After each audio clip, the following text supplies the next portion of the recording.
Bonsoir, bienvenue à la suite du test de la réalité. Nous sommes en train de réactiver la capacité d'accepter dans le but d'avoir une meilleure motivation, une meilleure résilience et une meilleure endurance mentale. Je vous ai dit hier et même avant hier, que lorsqu'on est en train de commencer une guerre contre la réalité, il y a une contraction automatique, que ce soit au niveau psychologique et physique.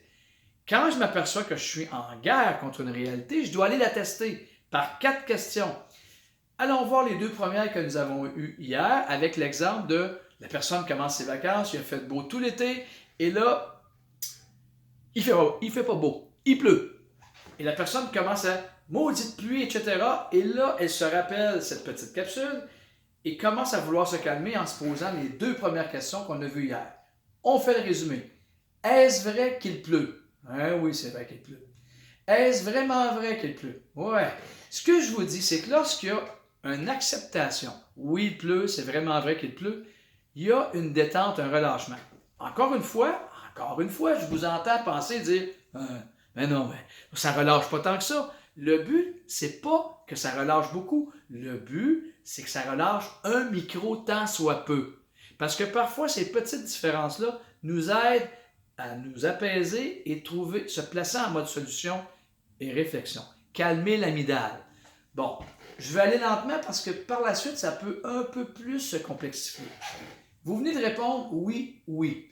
Lorsque vous répondez oui, oui aux 2 premières questions, c'est un symptôme, un indicateur qu'il y a une croyance souche inconsciente. Vous devez partir à la recherche de cette croyance souche-là parce que c'est elle qui nous perturbe. Donc, allons-y. On vient de répondre oui, il pleut. C'est vraiment vrai qu'il pleut. Donc, immédiatement après, on se demande ce qui signifie que quoi? Que ça arrive seulement qu'à moi. Et c'est celle-là qui nous perturbe. C'est celle-là qui nous amène dans la contraction. Donc, lorsqu'on a la croyance perturbante souche, qu'est-ce que je dois faire? Je la repasse dans le moulinet, je la repasse dans le filtre des 2 premières questions et je recommence la chaîne. Est-ce vrai que ça n'arrive qu'à moi, cette pluie-là, durant les vacances? La réponse, c'est non. Et là, je contre-vérifie. Est-ce vraiment vrai que ça n'arrive qu'à moi? Non. Donc, aussitôt que vous accrochez un non, que vous trouvez un non, vous êtes prêt à passer à la 3e et à la 4e question et ses sous-questions. Demain, je vais vous énoncer les 2 autres questions de base après qu'on a filtré la croyance souche perturbatrice. Alors, j'ai bien hâte de vous voir demain.